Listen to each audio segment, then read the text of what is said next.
엄정숙 변호사의 제소전화회입니다. 임대차 관계에서 임대인들은 제소전화회가 무엇인지 잘 알고 있지만 임차인은 제소전화회가 무엇인지 잘 모르는 분이 계십니다.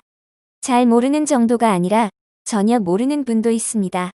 오늘은 이런 분들을 위해 제소전화회에 대한 설명을 드리겠습니다. 제소전화회란 민사 분쟁이 있을 경우 소송으로까지 이어지는 것을 방지하기 위하여 단독 판사 앞에서 화해조서를 성립시키는 것을 말합니다. 소송 전에 하는 것이죠. 성립된 제소전 화해조서는 확정 판결과 동일한 효력이 있습니다. 임대인이 제소전화회를 하자고 요청을 하는 경우는 현실적으로 불법 점유를 막기 위해서일 것입니다. 여기서 말하는 불법 점유란 예를 들어 임대차 기간이 만료되었는데 건물을 비워주지 않고 막무가내식으로 버티거나 차임 연체를 법이 정한 기간 이상으로 한다든지 하는 경우를 말합니다. 기간 만료나 차임 연체, 기타 사유에 의하여 임차인은 건물을 비워주어야 하는데도 불구하고 계속 점유를 하면 임대인으로서는 명도 소송을 진행할 수밖에 없습니다. 소송을 하면 당연히 승소합니다. 임차인이 불법으로 점유하고 있기 때문입니다. 하지만 임대인은 승소를 하더라도 손해가 발생하는 사례가 많습니다. 소송은 오랜 기간이 걸리기 때문에 그동안의 임대료를 받지 못하여 손실이 발생하는 것이죠.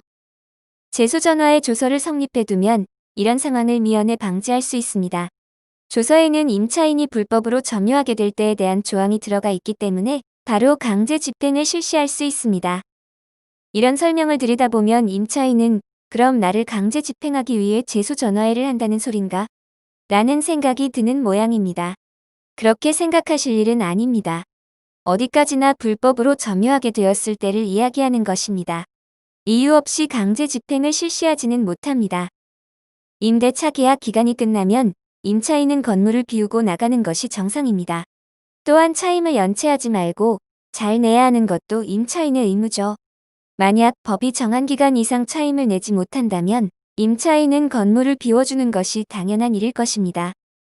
법은 임차인이 일정 기간 월세를 못 내도 임대인이 계약 해지를 못하도록 규정하고 있습니다. 제소전화회 조서를 작성할 때도 강행법규를 위반하면서까지 조서를 작성하지는 않는 것이 일반적입니다. 따라서 임대인이 이유 없이 강제 집행을 실시하지는 못한다는 설명입니다. 오늘은 핵심만 말씀드렸는데요. 제소전화회에 대해 전혀 모르는 임차인은 비용은 얼마나 드는지, 기간은 얼마나 걸리는지, 자신의 권리는 무엇이고 의무는 무엇인지 등에 대해 많이 궁금해하십니다.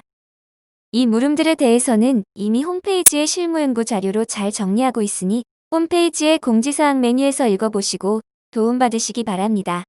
홈페이지는 네이버에서 엄정숙 변호사의 제소전화회를 검색하시면 접속할 수 있습니다.